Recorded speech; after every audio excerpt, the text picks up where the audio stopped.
பார்த்தாலே தெரியும் இந்த இடம் ஃபுல்லா வந்துட்டு தேன் இருக்கணும். சரியா? மழை காலத்துல வந்து அதை உணவை அவங்க எடுத்துக்கிடுவாங்க. அப்ப வந்து இந்த இடம் ஃபுல்லா வந்துட்டு தேன் இல்லாம இருக்கு.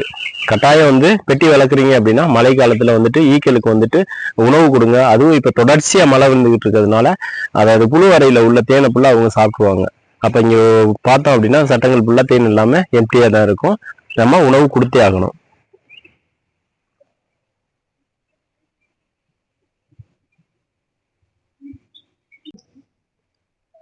இப்போ வந்து நம்ம தேன் நெல்லியில உள்ள தேன் ஊற வச்சது போக மீத இருக்க தேனை தான் வந்து இங்க வந்து இந்த ஈக்களுக்கு வந்து உணவா கொடுக்குறோம்.